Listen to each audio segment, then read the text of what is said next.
भाई चलो स्टार्ट 1:30 बज गया है समझते समझते। ओके, अब अपन चालू कर रहे हैं चैप्टर 2 चालू करने से पहले अपन को ओवरऑल ऑडिट की पूरी प्रोसेस जाननी पड़ेगी, जिससे हमको आगे पूरा ऑडिट समझने में ज़्यादा दिक्कत नहीं आएगी। तो सबसे पहले अपन समझ रहे हैं, देखो सबसे पहले क्या आता है, क्लाइंट है हमारा, वो अप्रोच करता है ऑडिटर को, रिक्वेस्ट टू ऑडिट, रिक्वेस्ट करता है कि आप हमारी कंपनी का ऑडिट कर दो। XYZ कंपनी है, वो क्या करती है, XYZ लिमिटेड कोई भी ऑडिटर को कौन से ऑडिटर का नाम सुना है, चल तेरे बुआ के घर को ही उधर आती है ऑफिस में और उनको बोलती है फई को कि आप मेरे कंपनी का ऑडिट कर दो, बराबर। क्लाइंट ने अप्रोच किया, फिर होती है प्रिलिमिनरी इंगेजमेंट एक्टिविटीज़। अब प्रिलिमिनरी इंगेजमेंट एक्टिविटीज़ इंगेजमेंट मतलब सगाई नहीं, इंगेजमेंट मतलब जब ऑडिट एक्सेप्ट होता है उसके बाद एक इंगेजमेंट लेटर बनता है जो कि सीए सामने वाली कंपनी को देता है कि मैं आपका ऑडिट करूँगा। तो वो इंगेजमेंट लेटर तेरी फई बना के देगी उस XYZ लिमिटेड कंपनी को, बराबर। वो इंगेजमेंट लेटर बनने से पहले, प्रिलिमिनरी मतलब उससे पहले, मतलब इंगेजमेंट होने से, इंगेजमेंट लेटर देने से पहले जो एक्टिविटीज़ होती है, प्रिलिमिनरी इंगेजमेंट एक्टिविटीज़ बोलते हैं उसको, वो करनी होती है। उसका मतलब क्या, उसमें हम क्या करते हैं, third and second element of quality control, जो कि तूने चैप्टर 11 में पढ़ा होगा। क्वालिटी कंट्रोल में थर्ड एलिमेंट और सेकंड एलिमेंट क्या क्या था। एक एलिमेंट तो हमारा इंडिपेंडेंस का नाटक होगा, बराबर, कि इंडिपेंडेंट होने चाहिए ऑफ द कंपनी। अब तेरी फई उस XYZ लिमिटेड से कहीं भी रिलेटेड नहीं होनी चाहिए, तो वो एक इंडिपेंडेंस का नाटक हो गया। और दूसरा थर्ड एलिमेंट जो तूने पढ़ा होगा, अब मेरे को भी वो याद नहीं है, बस वो यहाँ पर कंसिडर होता है। फिर तीसरी चीज़ दी हुई है ऐसे 210 क्या था, वो भी तूने पढ़ा हुआ है, बराबर। अब उसमें हम ऐसे 210 के हिसाब से क्या बनाएंगे, इंगेजमेंट लेटर बनाएंगे, जो कि सीए मतलब तेरी फई देगी XYZ लिमिटेड कंपनी को।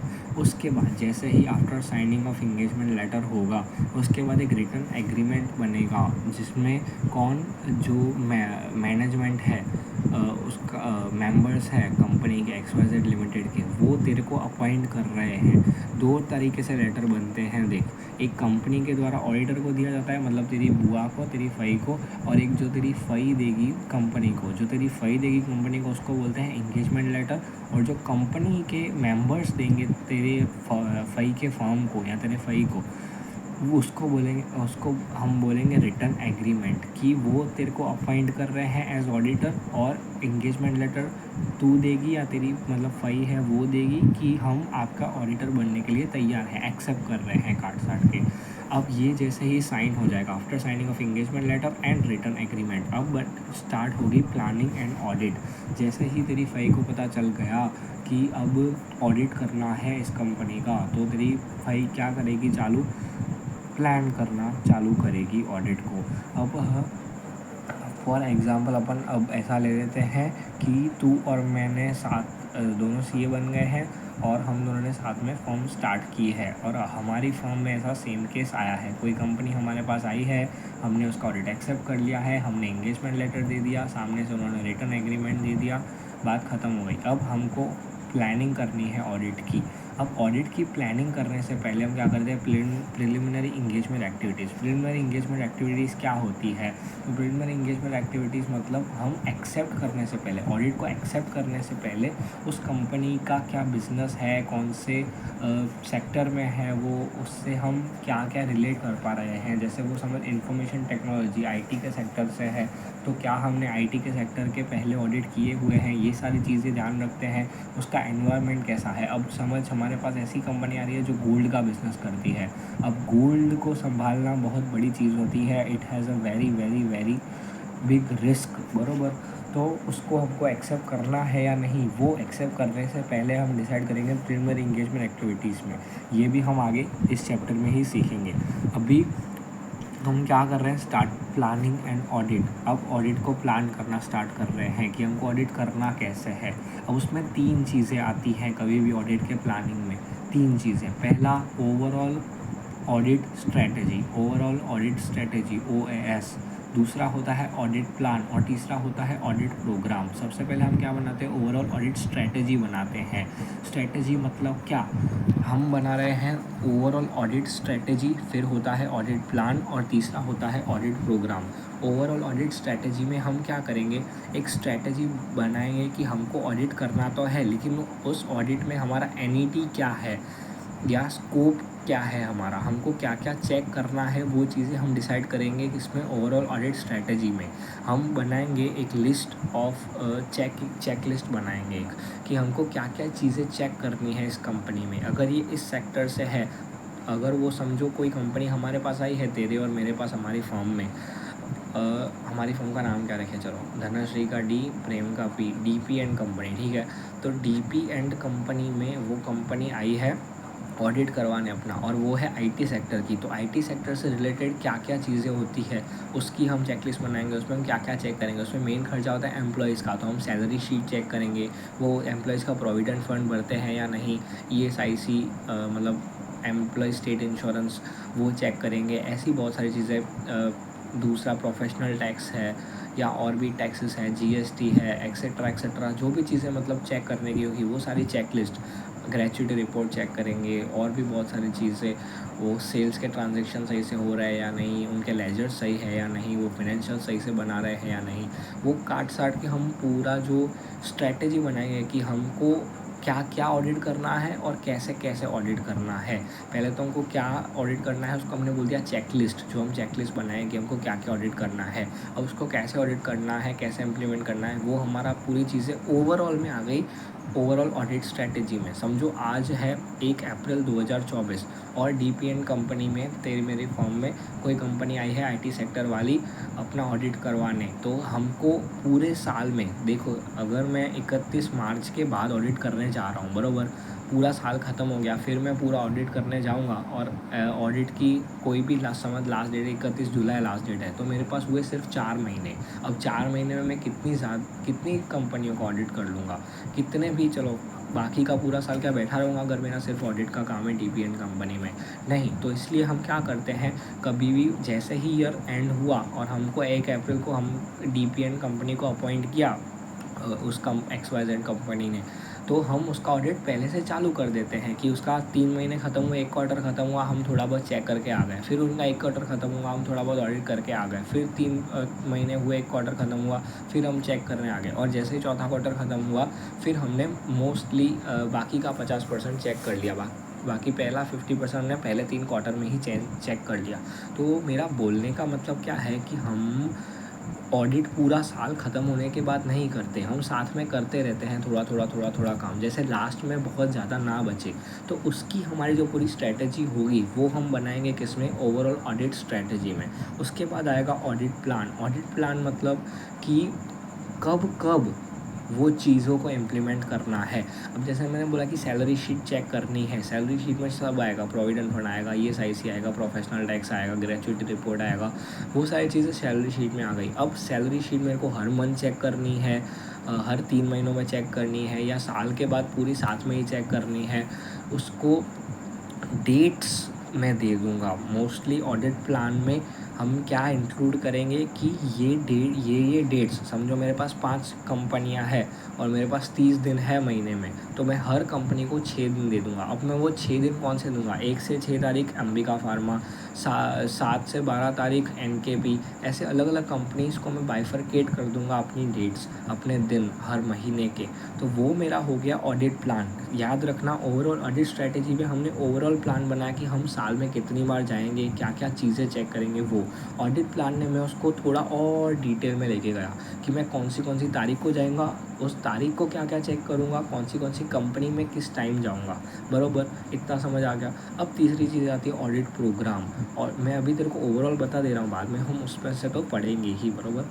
अब ऑडिट प्रोग्राम में क्या, ऑडिट प्रोग्राम में मैं हुआ धनश्री, प्रेम, और नीचे हमारे समझ 2 आर्टिकल है, कोई भी, किसको ले लेना, चल एक सुजल को ले लेते हैं और एक कंचन है उसको ले लेते हैं। वो दोनों हमारे पास आर्टिकल्स है, बराबर, तेरे और मेरे पास। तो वो दोनों आर्टिकल्स और हम दोनों, हम सब चारों का एक एक एकदम डिटेल में अगर मैं बोलूँ कि 1 तारीख को मैं और सूजल और कंचन और तू चारों जन एक जगह पर जा रहे हैं कोई भी कंपनी में, XYZ कंपनी में ऑडिट करने के लिए 4 दिन के लिए जा रहे हैं। वो 4 दिन में, एक दिन में मैं क्या करूँगा, सूजल क्या करेगा, कंचन क्या करेगी, तू क्या करेगी, वो चारों का एकदम एग्जॉस्टिव लिस्ट, एकदम A to Z कि हमको क्या क्या ही चेक करना है और उसका हम क्या क्या डॉक्यूमेंट्स बनाएंगे, हमको उस दिन में कितना काम ख़त्म करना है, टाइम टू टाइम वाइज, और किसने क्या किया उसकी लिस्ट और डिटेल में अगर मैं बोलूँ तो वो हमारा बनेगा ऑडिट प्रोग्राम। समझ आ गई बात। 3 चीज़ें मैंने बोला क्या क्या, सबसे पहले ओवरऑल ऑडिट स्ट्रैटेजी, दूसरा मैंने बोला ऑडिट प्लान, और तीसरा मैंने बोला audit programme. Overall audit strategy, overall पूरे ईयर में क्या क्या करेंगे, कितनी बार जाएंगे, उस क्या क्या चेक करेंगे, वो चीज़ें चेकलिस्ट बनाएंगे। दूसरा ऑडिट प्लान में और डिटेल में होगा, और ऑडिट प्रोग्राम उसमें और डिटेल में होगा, उसमें टाइमिंग के साथ और डेट्स के साथ, और कौन सा पर्सन क्या चेक करेगा, कैसे चेक करेगा, वो सारी चीज़ें डिटेल में होगी। राइट, ये तीनों चीज़ें हमारी हो गई। क्या क्या, overall audit strategy, audit plan और ऑडिट प्रोग्राम, ये तीनों चीज़ें हमारी हो गई। उसके बाद अब हमने प्लानिंग एंड ऑडिट में डिटरमाइन किया STD, scope, timing and direction of audit. अब कुछ यहाँ पर शॉर्टकट्स आएंगे, जैसे पहला आएगा NET, nature, extent and timing. ऐसे शॉर्टकट्स को याद कर ही लेना, या कहाँ पर अलग से लिख कर रख ले, या बोल तो मैं भी तेरे को लिस्ट बना के दे दूँगा। सबसे पहला है NET, जो कि बार बार आते हैं और हमारे पेपर में कम से कम 2-3 बार तो वो चीज़ें लिखने के लिए आ ही जाएंगे, इसलिए ये वर्ड्स तो याद कर ही ले। अगर तेरे को पेपर में कुछ भी ना समझ आए ना, तो ये इंपॉर्टेंट कीवर्ड्स तेरे को ठोक के आना है। NET हो गया, नेचर, एक्सटेंट, टाइमिंग। फिर ये हो गया STD, क्या है, scope, timing and direction of audit. हम प्लानिंग में क्या करते हैं, डिटरमाइन करते हैं कि कितना स्कोप रहेगा, मतलब क्या क्या चीज़ें मेरे को चेक करनी है। अब हो सकता है मैं जिस कंपनी XYZ कंपनी का हम DPN कंपनी ऑडिट कर रहे हैं, उसकी 3 सब्सिडरियाँ भी हो। अब उन 3 सब्सिडरियों का ऑडिट कौन कर रहा है, क्या हमको करना है, तो वो हमारे स्कोप में आएगा कि नहीं, वो चीज़ हम देखेंगे। उसकी टाइमिंग क्या है, समझो फॉरेन सब्सिडरी है उसकी, और उसके फाइनेंशियल स्टेटमेंट सीधा 1 साल के बाद ही आते हैं, 31 मार्च के बाद, तो उसकी टाइमिंग क्या रहेगी हमारे ऑडिट की, वो भी चीज़ें हमको ध्यान रखनी है। डायरेक्शन, अगर हम दोनों पार्टनर्स हैं, तू और मैं, तो हमको सूजल और कंचन को डायरेक्शन भी देते रहना है कि उनको उनके ऊपर सिर्फ छोड़ नहीं देना कि आप ये काम कर लो, बस ख़त्म करो, ऑडिट ख़त्म कर दो, नहीं, हमको उनको डायरेक्ट करते रहना है। तो वो डायरेक्शन भी काम आएगी ऑडिट की। किस में करेंगे, प्लानिंग में। फिर ओवरऑल ऑडिट स्ट्रेटजी बनाएंगे, OAS, बराबर, जो कि गाइड करेगा डेवलपमेंट ऑफ ऑडिट प्लान। अब एक बात समझ, ओवरऑल ऑडिट स्ट्रैटेजी हमने बनाई ही नहीं है, मतलब हमको क्या चेक करना है हमने वही नहीं बनाया, कब चेक करना है, कितनी बार उस कंपनी में जाना है, वही हमने नहीं बनाया ओवरऑल ऑडिट स्ट्रैटेजी में। तो हमारा ऑडिट प्लान कैसे बनेगा वो बता। ऑडिट प्लान में हम और उसको डिटेल में लेके जाते हैं, पर हमने ओवरऑल ऑडिट स्ट्रैटेजी ही नहीं बनाई, तो हमारा ऑडिट प्लान कैसे बनेगा। इसलिए हमको पहले ओवरऑल ऑडिट स्ट्रैटेजी बनानी होती है, और वो हमको हेल्प करता है ऑडिट प्लान को डेवलप करने में। तो इसलिए यहाँ पर क्या लिखा हुआ है, guides development of audit plan. अब हमने क्या किया, ओवरऑल ऑडिट स्ट्रैटेजी भी बना ली प्लानिंग में, और ऑडिट प्लान भी बना लिया। अब डेवलप ऑडिट प्लान, बराबर। अब ऑडिट प्लान भी हमारा बन गया। अब यहाँ पर नेचर ऑफ ऑडिट प्लानिंग यहाँ पर तो नहीं है, कहाँ गया, हाँ ये रहा। अब ऑडिट प्रोग्राम बनेगा, राइट। ऑडिट प्रोग्राम में मैं A to Z audit procedures लगाऊंगा। अब ऑडिट प्रोसीजर्स कितने प्रकार के होते हैं, तो ये रहा। फर्स्ट होता है इंक्वायरी। ऑडिट प्रोसीजर मतलब मैं कौन से हथियार लगा रहा हूँ, कौन सी चीज़ें मैं यूज़ कर रहा हूँ जिससे मेरे को ऑडिट के एविडेंसेस मिल रहे हैं। और ऑडिट के एविडेंसेस हमेशा याद रखना कैसे हमको चाहिए होते हैं, सफिशिएंट एंड अप्रोप्रिएट। सफिशिएंट मतलब सफिशिएंट क्वांटिटी में मेरे को ऑडिट एविडेंसेस चाहिए होते हैं। मतलब अगर मेरे को अगर मेरे को कोई भी चीज़ कंफर्म करनी है कि हाँ ये चीज़ सही है, तो उसके लिए मेरे को कितने एविडेंसेस चाहिए, वो हो गया मेरा सफिशिएंसी या क्वांटिटी। और दूसरा होता है appropriate, sufficient and appropriate audit evidence. Appropriate मतलब उसकी क्वालिटी सही होनी चाहिए। मैंने बस मैनेजमेंट से पूछ लिया कि आपकी इन्वेंट्री सही है, उन्होंने बोला सही है, क्या उनके बोलने से मेरा ये कंफर्म हो गया, क्या ये क्वालिटी मिली हम मेरे को ऑडिट एविडेंस की। एविडेंस तो मिला, ठीक है, उन्होंने बोल दिया, पर क्या ये मेरा क्वालिटी बनी, या फिर मैंने उनसे ईमेल में कंफर्मेशन लिया कि हाँ आपकी इन्वेंट्री सही है, तो ये मेरा क्वालिटी ज़्यादा अच्छी रहेगी, बराबर। तो दोनों में से कौन सी अच्छी रहेगी? ईमेल वाली ज़्यादा अच्छी रहेगी। क्यों? क्योंकि उसमें हमारे पास प्रूफ रहता है कि आगे हम बता सकते हैं, ऑडिट एविडेंस है हमारे पास। तो इसलिए हमको क्या चाहिए? हमेशा audit evidence, sufficient and appropriate audit evidence चाहिए। उसके लिए हमको कौन से ऑडिट प्रोसीजर्स लगाने पड़ते हैं? तो पहला ऑडिट प्रोसीजर है हमारा इंक्वायरी। पूछ करो, जितना ज़्यादा हो पूछो, कंपनी के एम्प्लॉय से पूछो, कंपनी के अकाउंटेंट से पूछो, जितना हो सके पूछो, जो क्वेश्चन आ रहे हैं मन में पूछ डालो ऑडिट के लिए, बराबर। फिर दूसरा है इंस्पेक्शन। इंस्पेक्ट करो कंपनी के जो भी डॉक्यूमेंट्स हैं, कंपनी के जो भी चालान्स हैं प्रोविडेंट फंड के, जो सैलरी के पे करते हैं उसकी डिटेल्स चेक करो, जो भी कागज़ जितने मिल रहे हैं, डॉक्यूमेंट्स, ये वो A to Z सब चेक करो, इंस्पेक्ट करो, इंस्पेक्शन, ठीक है। तीसरा हथियार कौन सा है? ऑब्जर्वेशन। ऑब्जर्व करते रहो। अगर हम मैनेजमेंट को कोई बात पर अटका रहे हैं कि यहाँ पर ऐसी गलत एंट्री क्यों हुई है, तब वो मैनेजमेंट का जो शक्ल होती है, अगर वो शक्ल हो जाए डरने जैसी कि यार ये तो पकड़ा गई हमारी एंट्री, तो वो शक्ल से हम ऑब्ज़र्व कर रहे हैं अगर उनकी शक्ल, तो हमको पता चल जाएगा कि हाँ उन्होंने कुछ गड़बड़ की है। सिर्फ हमारे ऑब्ज़र्व करने से हमको पता चल रहा है। तो इसलिए ऑब्ज़र्वेशन, सामने मैनेजमेंट को, अकाउंटेंट्स को, सबको ऑब्ज़र्व करना कि हमारे आने से क्या वो डर जा रहे हैं। अगर ऐसा कुछ है तो पक्का कुछ ना कुछ गड़बड़ है, और गड़बड़ है तो ऑडिट में हम सही ओपिनियन नहीं दे पाएंगे। इसलिए हमको क्या, ऑब्जर्वेशन भी एक हथियार ऑडिट प्रोसीजर रहता है, ठीक है। मैं बार बार ऑडिट के ही ज़्यादा से ज़्यादा वर्ड्स यूज़ करने की कोशिश कर रहा हूँ, जिससे तेरे दिमाग में वो वर्ड्स बैठ जाए, बराबर। उसके बाद चौथा है हमारा रिकैलकुलेशन। कितने हैं टोटल? 7 हथियार है, 7 ऑडिट प्रोसीजर्स है। चौथा हमारा है रिकैलकुलेशन। जो भी उन्होंने कैलकुलेशन किया है, समझो उन्होंने इंटरेस्ट कैलकुलेशन किया है, तो क्या वो सही किया है या नहीं किया है। अगर उन्होंने डेप्रिसिएशन कैलकुलेट किया है तो वो सही किया है या नहीं किया है, उसको हम रिकैलकुलेट, फिर से कैलकुलेट करेंगे, राइट। इसके ऊपर भी चैप्टर 4 में ये टॉपिक आता है 7 प्रोसीजर्स का, पर ये हमको पहले से पता होना चाहिए, इसलिए पहले से बता रहा हूँ, राइट। अब ये 7 प्रोसीजर्स का अलग से भी क्वेश्चन आ सकता है कि कौन से ऑडिट प्रोसीजर्स होते हैं, राइट।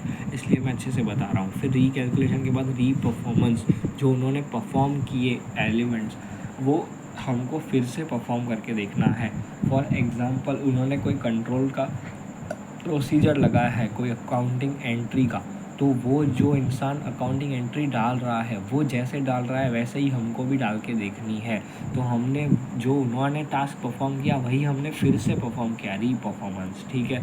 ऐसे हम कोई भी चीज़ को चेक कर सकते हैं। फिर एक्सटर्नल कन्फर्मेशन, अगर बैंक का बैलेंस वो दिखा रहे हैं 1 करोड़ रुपए, तो हमको कैसे पता चलेगा कि वो 1 करोड़ रुपए है। या उन्होंने हमको बैंक स्टेटमेंट भी दे दी, पासबुक भी दे दी कि हाँ देखो 1 करोड़ है, पर उन्होंने पासबुक में चेंज कर दिया हो तो इसलिए हम सीधा बैंक को बोलते हैं कि आप हमको कंफर्मेशन दो मेल में। हम उनको मैसेज करते हैं, मतलब मेल करते हैं। समझो कालूपुर बैंक में अकाउंट है, तो कालूपुर बैंक को हम DPN कंपनी, हमारी फर्म क्या करेगी, मेल करेगी कि इस कंपनी का आप बैलेंस कंफर्मेशन दो कि 1 करोड़ कितना रुपया है। फिर अगर बैंक हमको 1 करोड़ देती है तो हमारा एक ये सफिशिएंट अप्रोप्रिएट ऑडिट एविडेंस बन गया कि हाँ हमने बैंक के बैलेंस को कंफर्म किया है। फिर है एनालिटिकल प्रोसीजर्स, हमको एनालाइज करना है। जैसे रेशियोज़ होते हैं, वो आगे तू पढ़ेगी, अकाउंट पढ़ेगी ना, तब वो तू पढ़ेगी एनालिटिकल प्रोसीजर्स, ठीक है। तो ये 7 प्रोसीजर्स हमारे कवर होते हैं, ठीक है। ये चीज़ें हमारी हो गई। अब यहाँ पर हमने ऑडिट प्रोग्राम में सारे ऑडिट प्रोसीजर्स लगा दिए, राइट। ऑडिट प्रोसीजर्स लगाए हमने। ऑडिट प्रोसीजर का क्या लगाया? नेचर, एक्सटेंट एंड टाइमिंग हमने डिसाइड किया कि कब कितने ऑडिट प्रोसीजर लगाने हैं, कितनी हद तक लगाने हैं। अगर हमको पता है कंपनी में कि इतनी गड़बड़ें नहीं है, कंपनी के क्या है, रिस्क कंपनी में ज़्यादा नहीं है, और कंपनी के कंट्रोल प्रोसीजर्स अच्छे हैं, इंटरनल कंट्रोल अच्छा है, तो हम उसमें ऑडिट प्रोसीजर्स ज़्यादा नहीं लगाते। इसलिए हमको उसका नेचर, एक्सटेंट एंड टाइमिंग देखना पड़ता है। फिर उससे हमको क्या मिलेगा? सफिशिएंट अप्रोप्रिएट ऑडिट एविडेंस मिलेगा। जैसे हमारा एक्सटर्नल कन्फर्मेशन से मिला, हमने इंक्वायरी से पूछ किया सबके कंपनी के अकाउंटेंट से, लोगों से, तो हमको उससे सफिशिएंट अप्रोप्रिएट ऑडिट एविडेंस मिला। वो सबसे हमको सफिशिएंट अप्रोप्रिएट ऑडिट एविडेंस मिलेगा। उस ऑडिट एविडेंसेस जो भी हमको मिले उसका हम एक कंक्लूजन्स बनाएंगे बहुत सारे कि हाँ ये इस ऑडिट एविडेंस से पता चल रहा है कि कंपनी सही है, इस ऑडिट एविडेंस से पता चल रहा है कि कंपनी गलत है, फिर उसका हम ओवरऑल इवेल्यूएशन करेंगे और इवेल्यूएशन करके हम क्या करेंगे, एक ओपिनियन फॉर्म करेंगे। अब वो ओपिनियन अच्छा भी हो सकता है, बुरा भी हो सकता है, जो कि हमने पढ़ा हुआ है, अनमॉडिफाइड, मॉडिफाइड, क्वालिफाइड, डिस्क्लेमर, वो सब हमने पढ़ा हुआ है चैप्टर 8 में। फिर भी हम आगे रिपीट करेंगे तो तब भी देख लेंगे। और उस जो हमने ओपिनियन को फॉर्म किया उसको हम अभी क्या कर देंगे, एक्सप्रेस कर देंगे। यहाँ पर हमारी प्रोसेस कंप्लीट हुई। और हमारी थोड़ी सी प्रोसेस में बीच में खा गया हूँ, वो मैं अभी पहले बता देता हूँ। जब हम कंपनी का ऑडिट एक्सेप्ट कर लेते हैं, उसके बाद जब हम ऑडिट प्लानिंग के स्टेज पर आते हैं, वो प्लान करने से पहले हम क्या करते हैं, कुछ प्रोसीजर्स परफॉर्म करते हैं जिसको हम बोलते हैं रिस्क असेसमेंट प्रोसीजर्स। क्या करते हैं, रिस्क असेसमेंट प्रोसीजर्स मतलब क्या होता है, रिस्क को असेस करना। SA 315 identification and assessment of risk of material misstatement, बरोबर, identification and assessment of risk of material misstatement by analysing the environment.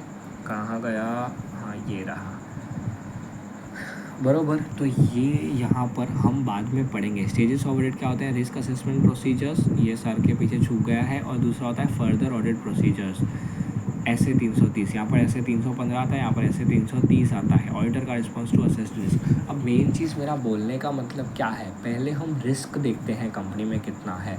अगर हमारी कंपनी IT सेक्टर की है तो उसमें ज़्यादा कोई रिस्क ऐसे नहीं है। कोई रिस्क हमको एक पता चलता है तो ये पता चलता है कि लैपटॉप या कंप्यूटर्स बहुत सारे हैं, समझो लैपटॉप्स बहुत सारे हैं, 1000 एम्प्लॉयज़ है कंपनी के, उनके 1000 के पास लैपटॉप है और सब घर से काम कर रहे हैं, वर्क फ्रॉम होम। अब क्या गारंटी है कि वो 1000 के 1000 लैपटॉप हमको मिलेंगे। कभी किसी का गुम हो गया, कोई एम्प्लॉय छोड़ दिया तो उसने लैपटॉप ही वापस नहीं दिया, तो ये वहाँ पर रिस्क रहता है। अब इस रिस्क के सामने कंपनी में कौन से इंटरनल कंट्रोल्स लगाए हुए हैं, वो चीज़ें हम चेक करते हैं। तो हमारी दो चीज़ों की बात हुई, एक रिस्क की बात हुई, हम रिस्क कैलकुलेट करते हैं, और दूसरा क्या करते हैं, हम इंटरनल कंट्रोल कंपनी का चेक करते हैं। अगर अब केसेस बना रहे हैं, अगर कंपनी में रिस्क नहीं है और इंटरनल कंट्रोल्स भी अच्छे हैं तो हमको आगे फर्दर ऑडिट प्रोसीजर्स ज़्यादा लगाने की टेंशन नहीं है।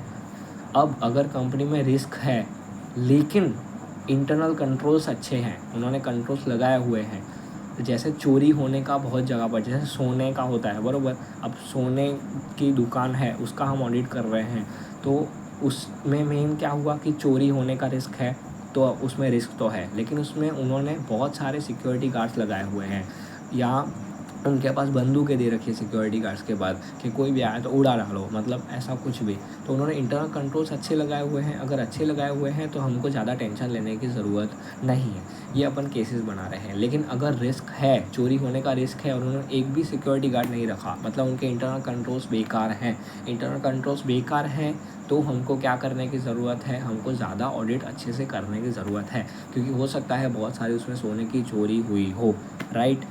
तो ये चीज़ें हमने ओवरऑल सीख ली। अब हम चैप्टर की तरफ बढ़ रहे हैं, बहुत लेट हो चुका है, फिर आप बोलोगे कि क्या हो गया, बहुत टाइम लगा दिया प्रेम तूने। ये हो गया हमारा चालू, एंटर, राइट। यहाँ पर हमारी चालू हो गई फाइल, ठीक है, चैप्टर 2 के समरी नोट्स, राइट। अब सबसे पहले ऑडिटर की रिस्पॉन्सिबिलिटी होती है to plan and audit of financial statements. अगर हमारे कंपनी का मैनेजमेंट अच्छा है, मेरे जैसा CA कंपनी के मैनेजमेंट में है और ऑडिटर DPN कंपनी उस CA को या उस मैनेजमेंट को ही बोल रही है कि आप ही ऑडिट प्लान करो, आप ही ऑडिट कर लो, बात ख़त्म, ऐसा होता है क्या? नहीं। तो ऑडिट प्लान करने की जिम्मेदारी किसकी है? ऑडिटर की रिस्पॉन्सिबिलिटी है। तो ऐसे 300 क्या बोलता है? Planning and audit of financial statements. Objective है ऑडिटर का to plan and audit so that it can be performed effectively and on timely manner. Effectively अच्छे से ऑडिट हो पाए परफॉर्म और टाइमली मैनर पर हो पाए, उसके लिए प्लान करना बहुत ज़रूरी है। कभी भी हमको ध्यान होता है कि जब हम कोई भी चीज़ को प्लान करते हैं ना, प्लानिंग करते हैं ना उसके लिए, तो हमारी वो चीज़ अच्छे से होती है, इफ़ेक्टिवली मैनर में होती है और टाइम पर भी ख़त्म हो जाती है जब हम उसको प्लान करते हैं। लेकिन जब हम चीज़ों को प्लान नहीं करते ना, तो वो हमारी टाइम पर कंप्लीट भी नहीं होती और इफ़ेक्टिवली भी नहीं होती, ठीक है। इसलिए फिर हमारा क्या है, फिर हमारे आते हैं बेनिफिट्स, राइट। बेनिफिट्स क्या क्या है ऑडिट को प्लान करने के। तो सबसे पहला है ऑडिटर डिवोट करता है appropriate attention to important areas.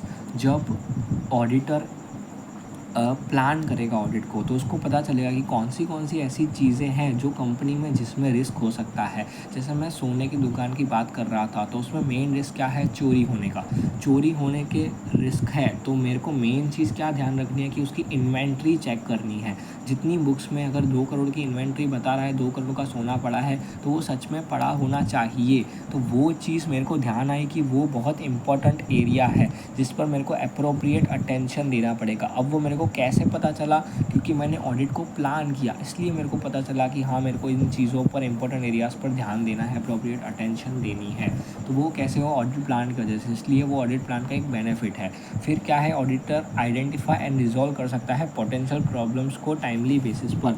अगर मैंने ऑडिट को प्लान किया हुआ है और मैं टाइम पर ख़त्म करने पे आ गया हूँ, फिर मेरे को अगर कोई गड़बड़ भी हो जाती है या कोई क्वेरी भी निकल आती है जो मेरे को मैनेजमेंट से सॉल्व करवानी है, तो मैं टाइम पर सॉल्व करवा सकता हूँ। लेकिन पहले ही मैंने ऑडिट को प्लान ही नहीं किया, उसके बाद मैं गया लेट करने ऑडिट, उसमें भी मेरी गलतियाँ निकल गई, तो मेरा दिमाग ख़राब हो जाएगा और मैं आइडेंटिफाई रिजॉल्व नहीं कर पाऊँगा। आइडेंटिफाई तो चलो फिर भी पोटेंशियल प्रॉब्लम्स हो जाएगी, लेकिन उसको रिजॉल्व करने का टाइम ही नहीं मिलेगा। क्योंकि जब बोर्ड मीटिंग होती है, बोर्ड मीटिंग से पहले हमको ऑडिट रिपोर्ट देनी होती है और पता चले 15 मई को ऑडिट रिपोर्ट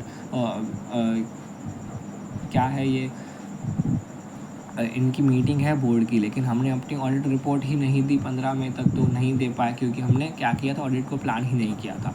तो मेन चीज़ है, ऑडिट को प्लान करने से क्या बेनिफिट होता है। पहला बेनिफिट होता है ऑडिटर डिवोट कर सकता है appropriate attention to important areas. दूसरा क्या है, ऑडिटर आइडेंटिफाई एंड रिजॉल्व कर सकता है पोटेंशियल प्रॉब्लम्स को ऑन टाइमली बेसिस, ठीक है। तीसरा क्या है, ऑडिटर ऑर्गेनाइज एंड मैनेज कर सकता है ऑडिट इंगेजमेंट को इफेक्टिवली एंड एफिशिएंटली। फिर ये तीसरा वर्ड आ गया, पहला वर्ड था हमारा NET, नेचर एक्सटेंडेड टाइमिंग। दूसरा वर्ड था हमारा कोई तो था, ठीक है, उसको देख लेंगे। ऐसे वर्ड ये फिर से आ गया, इफेक्टिव एंड एफिशिएंट, ये बहुत बार यूज़ होगा जिसको हम पेपर में यूज़ कर सकते हैं। Efficient and effective, effective and efficient, ठीक है। तो मेन मतलब क्या है, ऑडिटर ऑर्गेनाइज एंड मैनेज कर सकता है ऑडिट इंगेजमेंट को।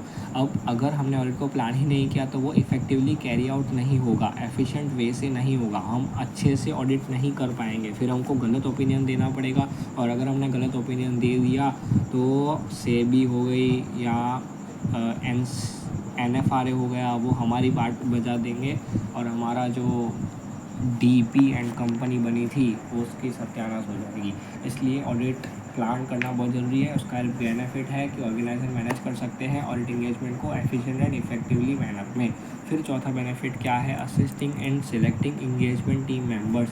अगर मेरे को पता है कि ये हार्ड ऑडिट है तो इसमें मैं सूजल जैसे बंदे को लूँगा जिसका बहुत ज़्यादा दिमाग चलता है, मतलब अच्छा दिमाग है, जो अच्छे से काम कर पाएगा उस ऑडिट में। और अगर थोड़ा मीडियम ऑडिट है, ज़्यादा हार्ड नहीं है, तो उसमें मैं कंसर्न को भेज सकता हूँ कि हाँ ठीक है, उसका थोड़ा ध्यान कम रहता है काम में, तो कोई टेंशन नहीं है, ये ऑडिट में उसका काम चल जाएगा। तो अगर मैंने ऑडिट को प्लान ही नहीं किया होगा तो मेरे को पता कैसे चलेगा कि किस में किसको भेजना है, कब वो अवेलेबल है या नहीं, वो सब चीज़ें।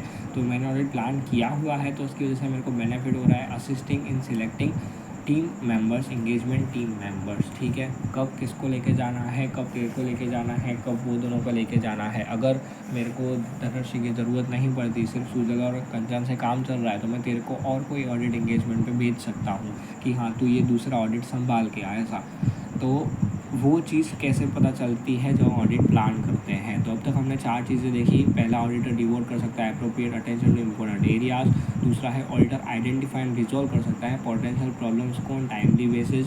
तीसरा है ऑडिटर ऑर्गेनाइज एंड मैनेज कर सकता है ऑडिट इंगेजमेंट को इफेक्टिव एंड एफिशिएंट मैनर में। चौथा, हमने देखा कि इंगेजमेंट टीम मेंबर को सिलेक्ट करने में असिस्ट होता है। पांचवा, हम देख रहे हैं फैसिलिटेटिंग डायरेक्शन, सुपरविजन और रिव्यू।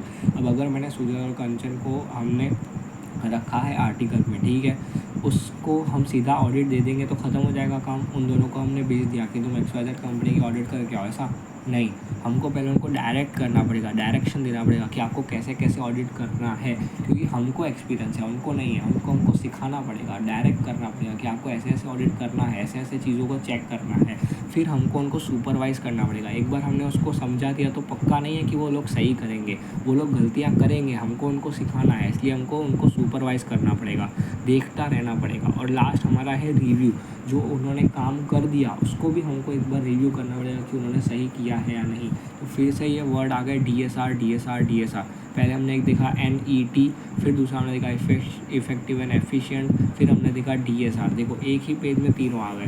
तो ये बहुत ही इंपॉर्टेंट वर्ड्स है, direction, supervision and review, direction, supervision and review. हम ये डायरेक्शन, सुपरविजन एंड रिव्यू करने में भी हमको ऑडिट प्लान जो है वो हेल्प करता है। ये हमारी एक शीट खत्म हो गई। फिर बेनिफिट एक और भी है, क्या, assisting in coordination of work.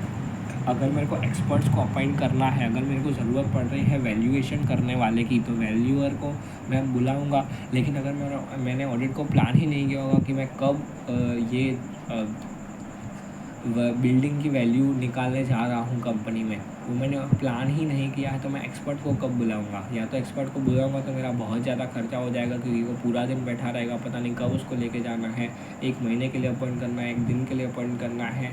वो सारी चीज़ें कैसे पता चलेगी, जब मैं ऑडिट को प्लान करूँगा। तो ऑडिट प्लान करने से हमको बेनिफिट मिलता है कि हमको कोऑर्डिनेशन ऑफ वर्क मिलता है। समझो हमको एक्सपर्ट्स को अपॉइंट करना है, तो वो कब अपॉइंट करना है वो मेरे को पता चलेगा ऑडिट प्लान से। वैसे ही एक और बेनिफिट है, प्लानिंग इंश्योर करता है audit risk is reduced to an acceptable level. कभी भी ऑडिट रिस्क ज़ीरो नहीं हो सकता। क्यों? क्योंकि हम कभी भी 100% ऑडिट कर ही नहीं सकते। बहुत छोटी कंपनी हो, हमारे पास बहुत टाइम हो तो हम कर सकते हैं, बाकी तो मोस्टली हमको सैम्पलिंग बेसिस पर ही जाना पड़ता है। इसलिए हम कभी भी ऑडिट रिस्क को ज़ीरो तो नहीं कर सकते, लेकिन उसको हम रिड्यूस, कम से कम कर सकते हैं। जब तक हम उसको एक्सेप्ट कर पा रहे हैं, इतने रिस्क को हम एक्सेप्ट कर सकते हैं। तो वो क्या करता है, प्लानिंग इंश्योर करता है। ये अपन नहीं भी लिखेंगे तो भी ठीक है, no problem. Reduces the risk of inappropriate opinion. अगर हमने ऑडिट को प्लान किया हुआ है तो हमारा ओपिनियन ख़राब जाने का, इनएप्रोप्रिएट ओपिनियन जाने का रिस्क बहुत ज़्यादा कम हो जाता है। ठीक है, आगे की शीट देखते हैं। Nature of audit planning. Audit planning का नेचर कैसा होता है, कंटिन्यूअस एंड आइटरेटिव। कभी भी ऑडिट प्लानिंग ख़त्म नहीं होती, एक बार कर ली ऐसी बात नहीं है, बार बार करनी पड़ती है, कंटिन्यूअस, लगातार करनी पड़ती है। आज अगर मैंने एक बार ऑडिट प्लानिंग कर दी तो क्या हमेशा के लिए ख़त्म हो गई? नहीं। आज के बाद मेरे को अगर कोई कंपनी में चेंज आता है 2-3 महीने बाद, अगर वो पहले लिस्टेड नहीं थी, अब लिस्टेड हो गई, तो उसकी रेगुलेशंस और चेंज हो जाएगी, सेबी की रेगुलेशंस और आ जाएगी, उसके हिसाब से मेरे को ऑडिट प्लानिंग चेंज करनी पड़ेगी। तो फिर से चेंज करनी हो गई। फिर आइटरेटिव मतलब रिपीटेटिव होती है, प्रोसेस जो है रिपीटेटिव होती है। एक बार मैंने ऑडिट प्लानिंग कर दी तो वही मैं नेक्स्ट ईयर नहीं चलाऊंगा, उसको ही मैं रिपीट करूंगा, लेकिन उसमें थोड़े बहुत चेंजेस कर दूंगा। तो रिपीटेटिव प्रोसेस भी होती है। फिर नॉट अ डिस्क्रीट फेज, ये एक अलग चीज़ नहीं है ऑडिट प्लानिंग, ये ऑडिट का ही एक फेज़ है। पहले हम ऑडिट को प्लान करते हैं, फिर बाकी के काम करते हैं। तो this is a phase which is included in audit, बराबर। ये कोई अलग से चीज़ नहीं है ऑडिट प्लानिंग। फिर ये कब चालू होता है, बिगेंस शॉर्टली आफ्टर और in connection with previous audit. जैसे ही मैंने बोला कि 1 साल का हमने ऑडिट ख़त्म कर दिया, मतलब ऐसा नहीं कि उस साल के ख़त्म होने के बाद हम पूरा ऑडिट करेंगे। जैसे ही हमारा नया ईयर चालू होगा, उसमें पहला क्वार्टर जाएगा, 3 महीने ख़त्म हुए, हम थोड़ा थोड़ा ऑडिट करना चालू कर देंगे। फिर 3 महीने हुए, फिर 25% ऑडिट ख़त्म कर दिया, फिर 3 महीने हुए, फिर 20-30% ऑडिट ख़त्म कर दिया, फिर बाकी का लास्ट 4th क्वार्टर के बाद, ईयर एंडेड के बाद करते हैं। तो मोस्टली हमारा ऐसे ही प्लानिंग का भी काम कब चालू हो जाता है, शॉर्टली आफ्टर और in connection with previous audit. जैसे हमारा प्रीवियस ऑडिट खत्म हो गया, नए ऑडिट का हमारी प्लानिंग चालू हो जाती है। इतना इंपॉर्टेंट नहीं है, बस समझने के लिए इंपॉर्टेंट था। Nature of audit planning continuous until completion of current audit. Audit planning कब ख़त्म होगी, कंटिन्यू रहेगी जब तक हमारा करंट ऑडिट ख़त्म नहीं हो जाता। क्यों? क्योंकि ऑडिट प्लानिंग में कभी भी चेंज हो सकता है, कभी भी कंपनी लिस्टेड से अनलिस्टेड हो सकती है, पब्लिक से प्राइवेट हो सकती है, या बहुत सारी चीज़ें उसमें चेंज हो सकते हैं, जिसकी वजह से हमारी ऑडिट प्लानिंग बदल सकती है। तो ऑडिट प्लानिंग बदलती रहेगी, तो जब हमारा करंट ऑडिट ख़त्म होगा तभी वो ख़त्म होगी ऑडिट प्लानिंग, वो भी उस ईयर की। नेक्स्ट ईयर की तो फिर चालू ही हो जाएगी, बराबर। अब ये हमने 7 प्रोसीजर्स देखे: inquiry, inspection, observation, recalculation, reperformance, external confirmation, analytical procedures, right. अब ये हमारा एक्स्ट्रा ज्ञान है ऑडिट प्रोसीजर्स के बारे में और स्टेजेस ऑफ ऑडिट के बारे में, पर ये जानना ज़रूरी है। हमने जो स्टेजेस ऑफ ऑडिट पढ़ी, राइट, हमने पढ़े कि ऑडिट में क्या क्या होता है। पहले इंगेजमेंट लेटर बनता है, फिर हमारा क्या बोलते हैं, ऑडिट को हम प्लान करते हैं। प्लानिंग में 3 होते हैं: overall audit strategy, audit plan और ऑडिट प्रोग्राम। फिर हमारा sufficient appropriate audit evidence obtain होते हैं। अब जब हम ऑडिट प्रोसीजर्स लगाते हैं, वो ऑडिट प्रोसीजर्स लगाने से पहले और ऑडिट प्लानिंग के बाद हमारे क्या काम होते हैं: रिस्क असेसमेंट प्रोसीजर्स SA 315 और further audit procedures FAP SA 330, वो दोनों हमारे मेन चीज़ होते हैं। अब समझना है इस चीज़ को। RAP, रिस्क असेसमेंट प्रोसीजर, मतलब रिस्क को असेस करना, कितना रिस्क है कंपनी में। जैसे गोल्ड की दुकान में क्या है, गोल्ड की कंपनी में क्या है, गोल्ड चोरी होने का रिस्क है। अगर बैंक है तो उसमें पैसा चोरी होने का रिस्क है। अगर मैं बोलूँ IT के सेक्टर में कौन सा रिस्क है, तो उसमें लैपटॉप्स घूम जाने का, या लैपटॉप बहुत बड़ा खर्चा है उसका रिस्क है, या ऐसे ही हर किसी में अलग अलग रिस्क्स होते हैं। अब उस रिस्क में, अब जैसे मैं समोसे की दुकान का ऑडिट करने जा रहा हूँ या कोई नाश्ते वाली का ऑडिट करने जा रहा हूँ, तो उसमें ऐसा कोई रिस्क नहीं है, तो उसमें कोई अलग रिस्क हो सकता है। एक सेकंड। अच्छा, बरोबर। तो हमको आइडेंटिफाई करना है एंड असेस करना है रिस्क ऑफ मटेरियल मिसस्टेटमेंट को। कभी भी हम कौन से रिस्क से एसोसिएटेड होते हैं, नॉर्मल रिस्क से नहीं, रिस्क ऑफ मटेरियल मिसस्टेटमेंट से। कोई भी हमको मिसस्टेटमेंट मतलब गड़बड़ी मिलती है, तो उसको हम पकड़ नहीं लेते कि यार ये तो 10 रुपये की गड़बड़ी मिल गई। नहीं, ऐसा नहीं, वो गड़बड़ी मटेरियल भी होनी चाहिए। अब अगर रिलायंस में मैं बात करूँ, तो रिलायंस में 1 लाख रुपया भी मटेरियल नहीं होगा, राइट। उसके लिए तो 1 करोड़ रुपया मटेरियल हो सकता है, लेकिन उसमें 1 लाख रुपए की अगर मेरे को गड़बड़ी मिली तो मैं उसको मटेरियल नहीं मानूंगा। तो वो कंपनी में डिपेंड करता है। अब रिलायंस में तो 68,000 करोड़ रुपए का वो है, ठीक है, मार्केट कैप है 68,000 करोड़ या 2 लाख करोड़ कुछ है। तो उतने में मेरा 1 करोड़ रुपया भी मटेरियल नहीं गिनाएगा। पर अगर मैं चलो 1 करोड़ को मटेरियल मान भी लूँ, तो 1 लाख रुपए की अगर मेरे को गड़बड़ी मिलती है तो मैं उसको मटेरियल नहीं मानूंगा। हमको उससे बात ही नहीं है। 1 लाख रुपया तो छोड़ ही दे भाई, क्या ही गड़बड़ी है। पर बड़ी गड़बड़ी मिले 1 करोड़ रुपया जो कि मटेरियल हो, हमको उसी से प्रॉब्लम है, मटेरियल से ही। तो हमको कभी भी मिसस्टेटमेंट कैसे चाहिए, मटेरियल मिसस्टेटमेंट। अब मटेरियल मिसस्टेटमेंट होने का रिस्क कितना है, वो हम ऐसे 315 के अंदर निकाल रहे हैं। Identification assessment of risk of material misstatements. अब वो कैसे करेंगे, through understanding the entity and it's environment. Entity को समझेंगे, उसके एनवायरनमेंट को समझेंगे। IT सेक्टर में कौन से रिस्क होते हैं, वो सारी चीज़ें निकालेंगे। या गोल्ड का है या बैंक का है, कौन सा रिस्क है उसमें, वो चीज़ें निकालेंगे। वो RAP में करेंगे। अब उसमें हम कौन से प्रोसीजर्स लगाएंगे, तो पहला तो इंक्वायरी लगाएंगे। वो कंपनी के मालिकों से, इक्विटी होल्डर से, सबसे खुद ही पूछेंगे कि भाई तुम्हारे बिजनेस में कौन सा ऐसा रिस्क है। इंक्वायरी ज़्यादा से ज़्यादा। फिर इंस्पेक्शन, उनके डॉक्यूमेंट्स, उनके ऑफिसेस को विज़िट करेंगे, उससे हमको पता चलेगा, इंस्पेक्ट करके पता चलेगा कि कौन से रिस्क एसोसिएटेड हैं। फिर है ऑब्जर्वेशन, ऑब्जर्व तो हमेशा करते ही रहना है। फिर है एनालिटिकल प्रोसीजर्स, मेन चीज़ है एनालिटिकल प्रोसीजर्स। जब हम उसके फिनेंशियल्स को वो करेंगे, एनालाइज करेंगे, लास्ट ईयर के डेटा को करंट ईयर से कंपेयर करेंगे, ऐसे एनालिटिकल प्रोसीजर्स लगाएंगे जिसमें हम एनालाइज कर रहे हैं डेटा को या कंपनी को, तो तब हमको ज़्यादा से ज़्यादा रिस्क पता चलेगा। तो इसलिए यहाँ पर ब्रैकेट किया हुआ है कि यहाँ पर रिस्क असेसमेंट प्रोसीजर में मेन प्रोसीजर कौन सा होता है, एनालिटिकल प्रोसीजर होता है, जिससे हमको ज़्यादा से ज़्यादा रिस्क पता चलते हैं।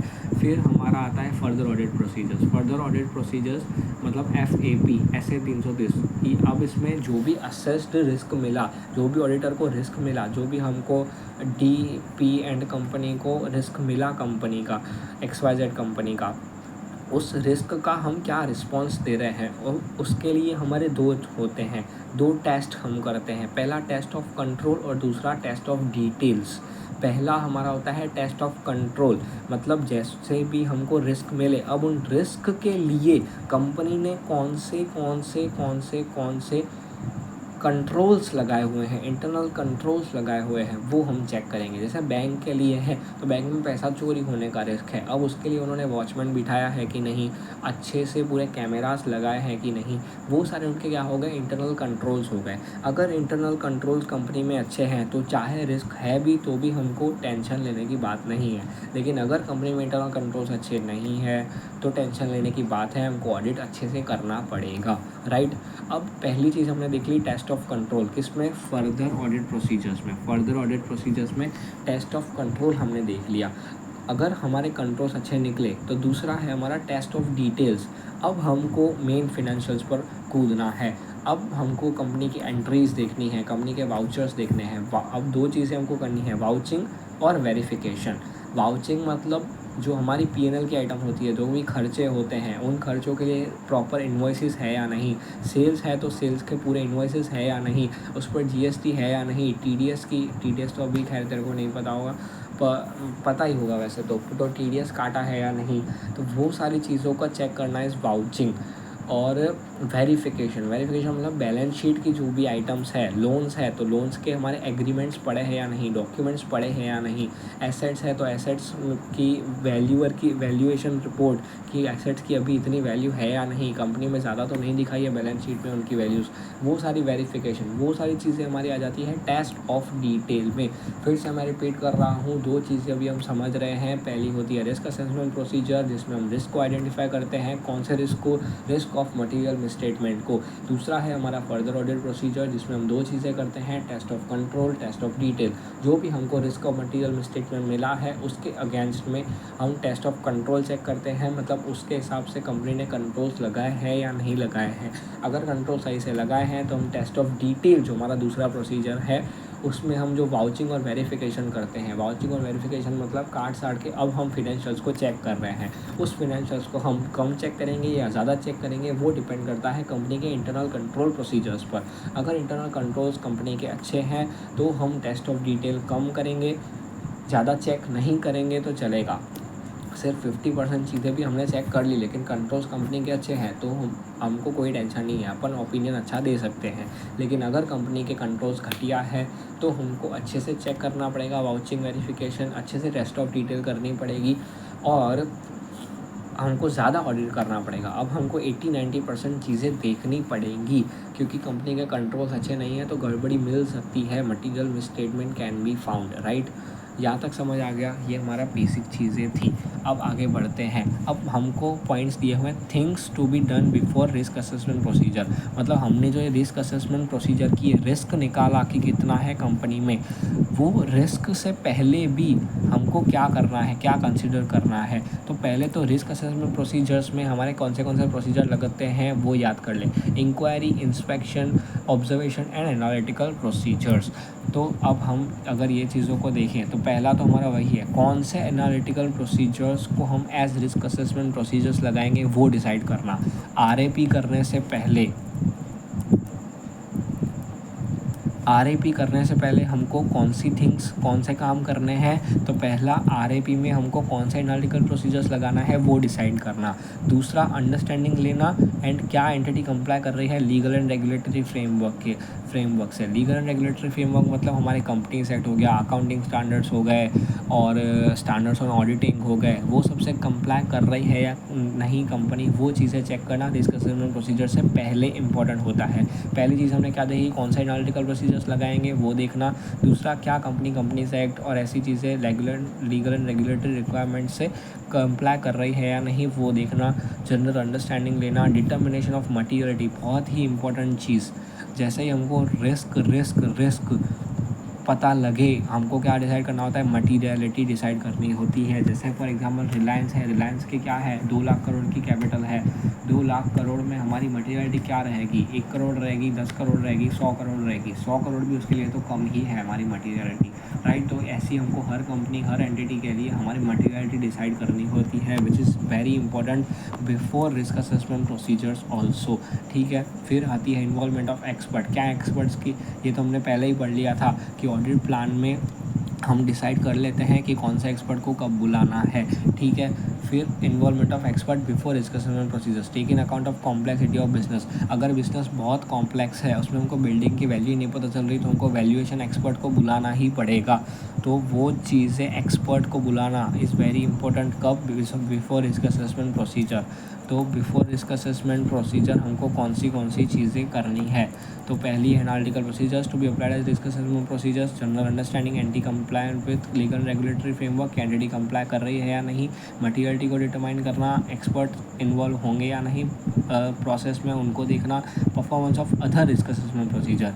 एक रिस्क असेसमेंट प्रोसीजर तो हमारा है एनालिटिकल प्रोसीजर, जो कि यहाँ पर कवर हो गया, लेकिन बाकी के जो बाकी के जो प्रोसीजर्स हैं हमारे जो यूज़ होंगे, मतलब इंक्वायरी, इंस्पेक्शन और ऑब्जर्वेशन। इंक्वायरी, इंस्पेक्शन और ऑब्जर्वेशन, ये तीनों हमारे कैसे परफॉर्म होंगे वो डिसाइड करना रिस्क असेसमेंट प्रोसीजर्स में।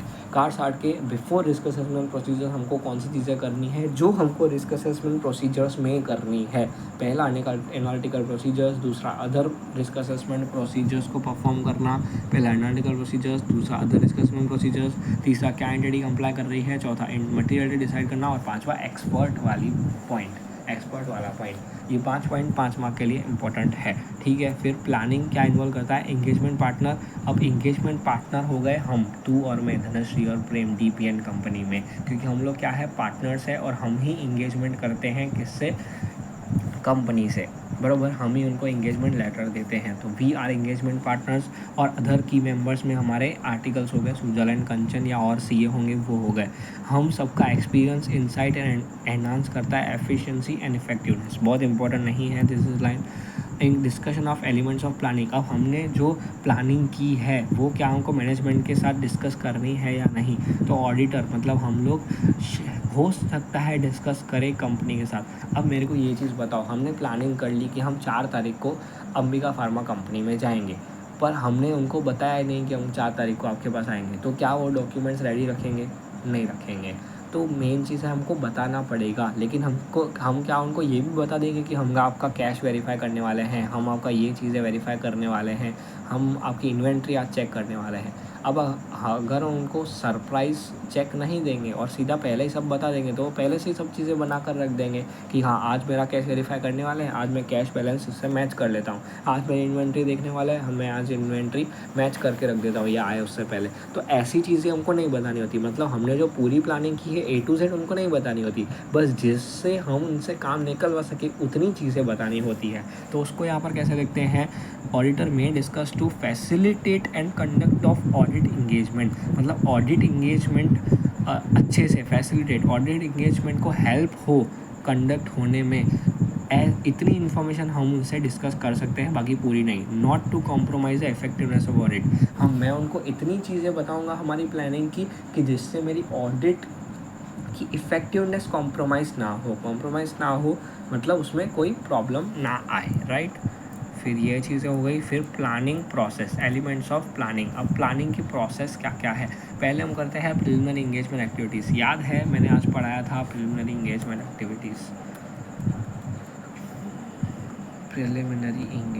एक्टिविटीज़, ये रही। सबसे पहले क्लाइंट हमको अप्रोच करता है, ऑडिटर रिक्वेस्ट करो, ऑडिट करो, ऐसा बोलता है, प्रिलिमिनरी इंगेजमेंट एक्टिविटीज़ करते हैं हम, राइट।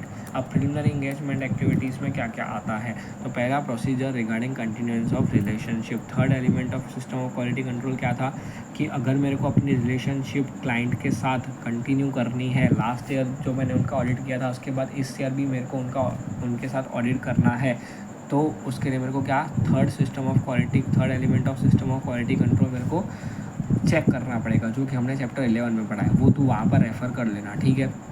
फिर कम्युनिकेशन, अगर ये लास्ट ईयर का ऑडिट मैंने नहीं किया था और किसी ऑडिटर ने किया था, तो मेरे को वो ऑडिट चालू करने से पहले उस प्रेडिसेसर ऑडिटर से, पहले वाले ऑडिटर से कम्युनिकेट करना पड़ेगा क्या, कि मैं इस कंपनी का ऑडिट करने जा रहा हूँ, मेरे को इसके बारे में बताओ कि इस कंपनी में क्या क्या चलता है, कहाँ इनके कंट्रोल्स अच्छे हैं या नहीं है, वो सारी चीज़ें मैं उनसे पूछ लूँगा। प्रेडिसेसर ऑडिटर से कम्युनिकेट करना वेरी इंपॉर्टेंट है, क्योंकि अगर कोई रिस्क होंगे उस ऑडिटर उस कंपनी में, तो वो प्रेडिसेसर ऑडिटर को पता होंगे और वो हमको बता देगा कि यहाँ पर ये रिस्क है भाई, तू ऑडिटर अपना ओपिनियन मत देना वरना खुद फंस जाएगा। तो ऐसा वो चीज़ें बता सकता है। इसलिए फिर दूसरी चीज़ है कंप्लायंस विद एथिकल रिक्वायरमेंट, जो हमने वहाँ पर पढ़ा था। कहाँ गया रे बाबा, हाँ ये आ रहा। इसमें थर्ड एंड सेकंड एलिमेंट हमारा इंडिपेंडेंस से रिलेटेड था, एथिकल रिक्वायरमेंट से, और थर्ड एलिमेंट था acceptance and continuance of client relationship, बराबर, एलिमेंट ऑफ क्वालिटी कंट्रोल। और तीसरा है एसए 210, एक्सेप्टेंस ऑफ इंगेजमेंट, बराबर। फिर compliance with ethical requirements, independence consider threat to independence, मतलब हमारे इंडिपेंडेंस है। समझो फॉर एग्जांपल मेरे से वो कंपनी अंबिका फार्मा रिलेटेड नहीं है, तेरे से धनश्री से वो रिलेटेड नहीं है, लेकिन सुजल से वो कहीं ना कहीं कंपनी का रिलेशन है। सुजल का भाई या सुजल की बहन उसमें डायरेक्टर है या कुछ भी है, समझो फॉर एग्जांपल, तो उसमें मेरा थ्रेट आ गया टू इंडिपेंडेंस। तो थ्रेट टू इंडिपेंडेंस जब भी आ जाए तो चैप्टर 11 में पढ़ा है, थ्रेट टू इंडिपेंडेंस नहीं होना चाहिए, बराबर। तो वो चीज़ें हमको कंसिडर करना है कि कोई थ्रेट तो नहीं है इंडिपेंडेंस, तो मेरे से भी पूछ लेना है, तेरे से भी पूछ लेना है, सुजल से भी, कंचन से भी, सबसे पूछ लेना है कि इस कंपनी से कोई रिलेशन तो नहीं है ना, इंडिपेंडेंस का चक्कर नहीं होना चाहिए। फिर है इवेल्युएट आइडेंटिफाइड ब्रीचेस, मतलब अगर मेरे को पहले सुजल ने नहीं बताया कि कोई रिलेशन है, लेकिन बाद में उसका रिलेशन निकल गया, तो उसकी वजह से मेरा ब्रीच हो गया। अब ये जो ब्रीच हो गया, कॉन्ट्रैक्ट एक्ट में हमने पढ़ा था फाउंडेशन में, ब्रीच ऑफ ड्यूटी या ऐसा कुछ हो गया, तो अब मेरे को कॉन्ट्रैक्ट को कैंसिल करना पड़ेगा। मतलब अब मेरे को ऑडिट बीच में छोड़ना ही पड़ेगा, क्योंकि इंडिपेंडेंस ब्रीच हो गई मेरी, बराबर। अब तो इसलिए हमको इवेल्यूएट करना है आइडेंटिफाइड ब्रीचेस को, फिर टेक अप्रोप्रिएट एक्शन और विड्रॉ। अब मेरे को जब पता चल गया कि सुजल का रिलेशन है कंपनी में या तेरा रिलेशन है, तो हमको ऑडिट बंद करना पड़ेगा। तो मैं अप्रोप्रिएट एक्शन लूँगा, मतलब या तो मैं तेरा रिश्ता तोड़वा दूँगा या तो मैं सुजल को निकाल दूँगा, ऐसा कुछ कर लूँगा जिससे या तो मेरा ऑडिट कंटिन्यू हो जाए या तो मैं विड्रॉ कर दूँगा, बराबर। यहाँ तक समझ आ गया। फिर तीसरा है अंडरस्टैंडिंग टर्म्स ऑफ इंगेजमेंट। हमको अगर कंपनी ऑडिट का चालू करते पहले ही डॉक्यूमेंट में वो लिख के दे रही है कि आपको पूरा ऑडिट नहीं करना है, आपको हमारी सब्सिडरीज़ का ऑडिट नहीं करना है, आपको हमारी एसोसिएट्स का भी ऑडिट नहीं करना है, और आपको हमारी कंपनी का जो ऑडिट करना है उसमें भी हम आपको आधे डॉक्यूमेंट्स तो देंगे ही नहीं। तो वो टर्म्स ऑफ इंगेजमेंट जो वो बना रहे हैं वो मेरे को समझने की बहुत इम्पोर्टेंट है कि क्या उतनी चीज़ें मैं चेक करके सही ओपिनियन दे पाऊँगा या नहीं, that is very important, right. तो वो समझने के बाद, टर्म्स ऑफ इंगेजमेंट समझने के बाद, अगर मेरे को सही लगता है तो ही मैं सेंड करूँगा, भेजूँगा ऑडिट इंगेजमेंट लेटर, राइट। यहाँ तक मेरी प्रोसेस प्रिलिमिनरी इंगेजमेंट एक्टिविटीज़ की ख़त्म हो गई। फिर मेरी आती है प्लानिंग एक्टिविटीज़। प्लानिंग एक्टिविटीज़ में दो ही है, establishing audit overall audit strategy and developing audit plan. अब ओवरऑल ऑडिट स्ट्रेटेजी कैसे बनाऊँगा, STD क्या था ये पहले आया था, scope, timing and direction. Scope, timing and direction, scope, timing and direction, कितना चेक करना है, कब चेक करना है, कैसे चेक करना है। स्कोप कितना चेक करना है, लिमिटेशन क्या है, टी टाइमिंग कब चेक करना है, और डी डायरेक्शन कैसे चेक करना है ऑफ ऑडिट। वो सब किस में आ जाता है, ओवरऑल ऑडिट स्ट्रेटजी में आ जाता है, STD ऑफ ऑडिट उसमें आ जाता है। फिर plus guides development of audit plan. अगर मेरी ओवरऑल ऑडिट स्ट्रेटजी बनी हुई है तो डेवलप ऑडिट प्लान बनाने में मेरे को ज़्यादा दिक्कत नहीं पड़ती, जल्दी से बन जाता है। यहाँ पर मेरी प्लानिंग एक्टिविटीज़ ख़त्म हो गई, बराबर। फिर क्या है, ये हमने जो पढ़ा पहले वही चीज़ें हैं। फिर हमारी आती है प्लानिंग की process, elements of planning. Planning के एलिमेंट्स कौन से हैं, 3 एलिमेंट्स हमने पढ़े थे, overall audit strategy, audit plan, और तीसरा हमारा ऑडिट प्रोग्राम। अब हमारी चीज़ें ज़्यादा हार्ड नहीं आएगी, अभी तक हमारी चीज़ें हार्ड चल रही थी, अब थोड़ी थोड़ी ईजी हो जाएगी, पर तेरे लिए याद करने के लिए थोड़ी वो हार्ड होंगी, राइट। मैं इसको कैसे पकड़ूँ, कितना बजा है देखो, 2:30 बजा है भाई, 2:30, 2:25। चलो कितना है अभी,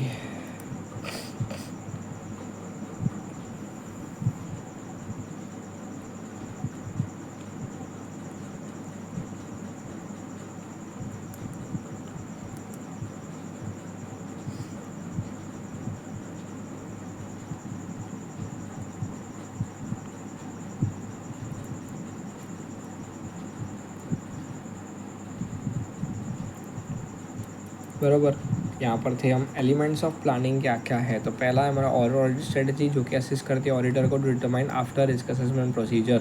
जब हमारे रिस्क असेसमेंट प्रोसीजर खत्म हो जाते हैं तब हमको ओवरऑल ऑडिट स्ट्रेटजी बनानी होती है। उसमें हमको क्या करना होता है, 4 चीज़ें।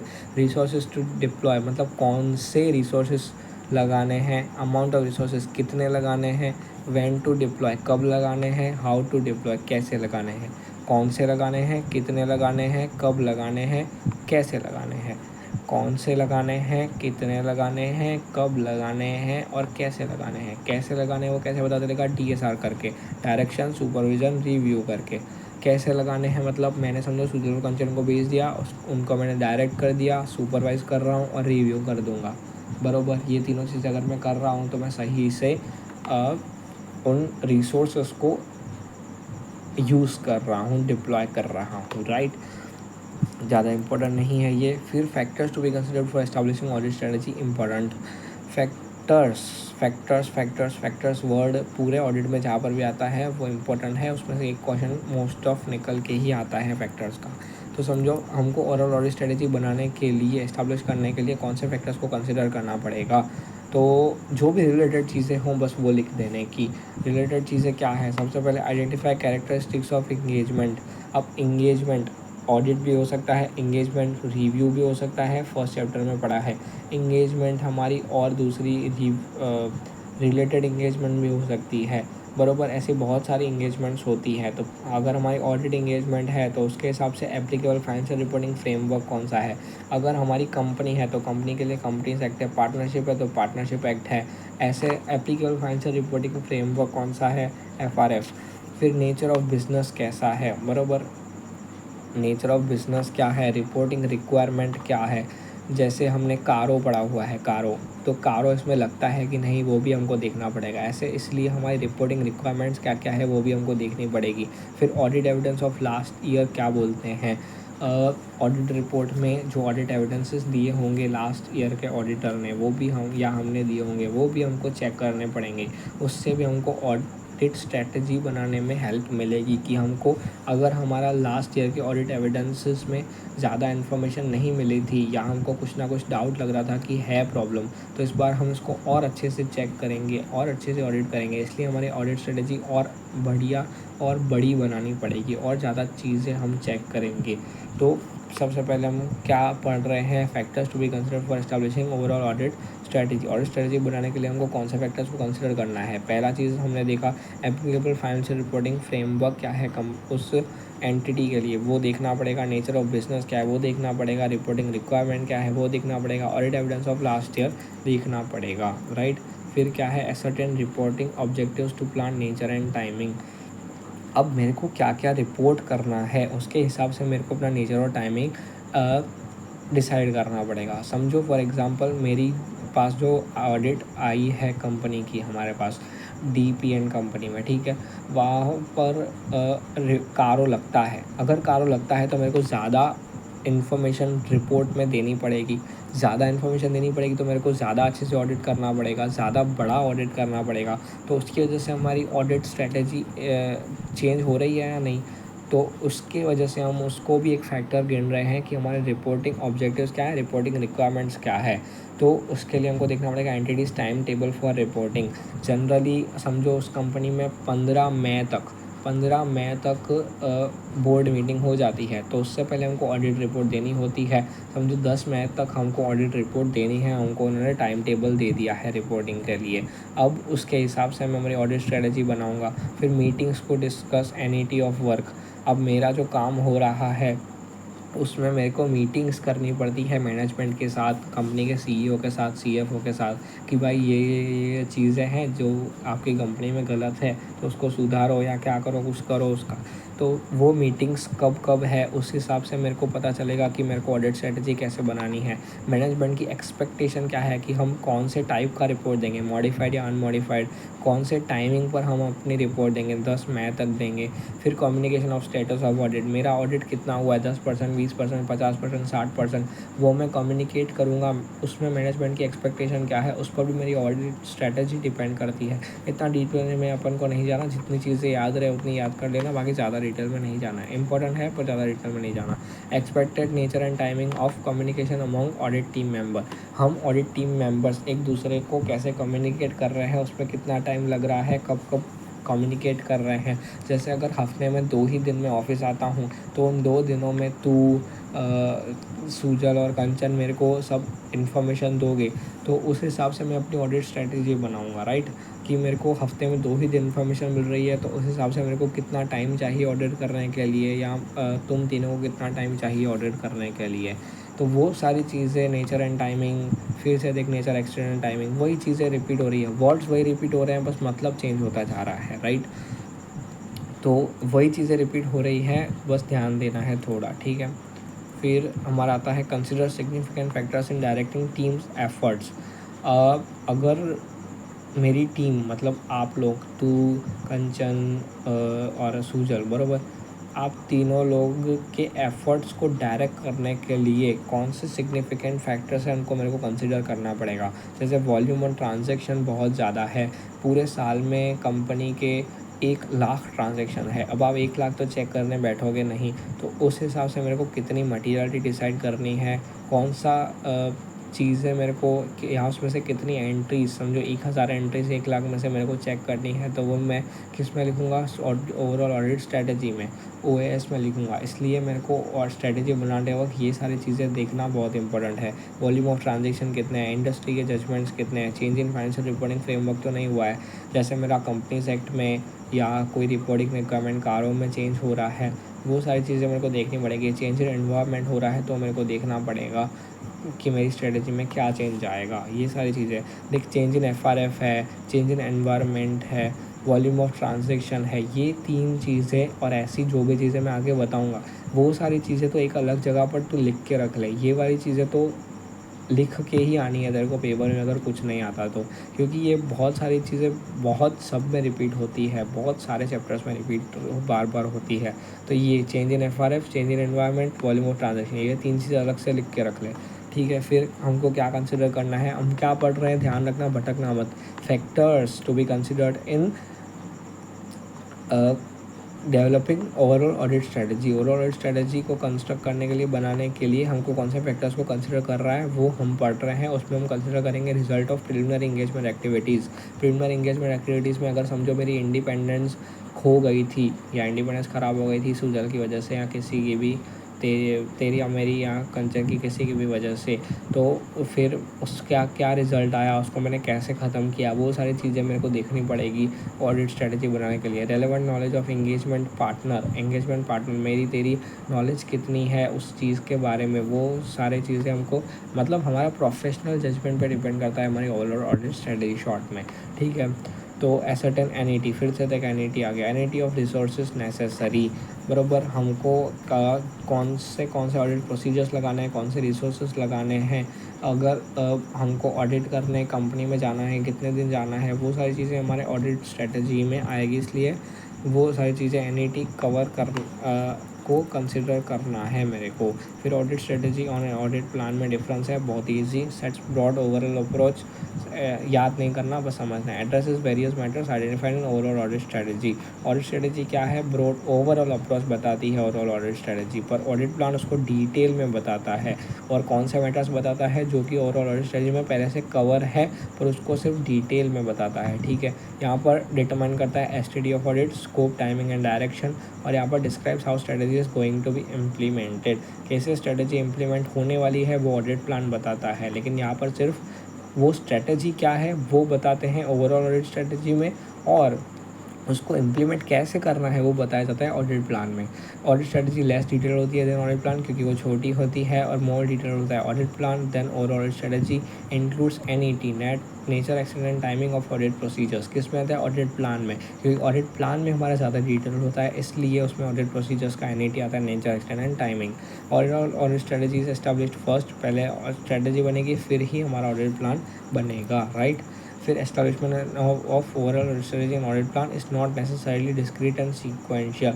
डिस्क्रीट मतलब अलग नहीं है, दोनों एक साथ ही चलते हैं। ओवरऑल ऑडिट स्ट्रेटजी बनी तो ऑडिट प्लान बना, फिर ऑडिट प्लान में अगर कुछ चेंज हुआ तो उसके हिसाब से ऑडिट स्ट्रेटजी में भी चेंज हो गया। तो इंटर रिलेटेड है दोनों, ये इतना इम्पोर्टेंट नहीं है, सीक्वेंशियल नहीं है, ठीक है।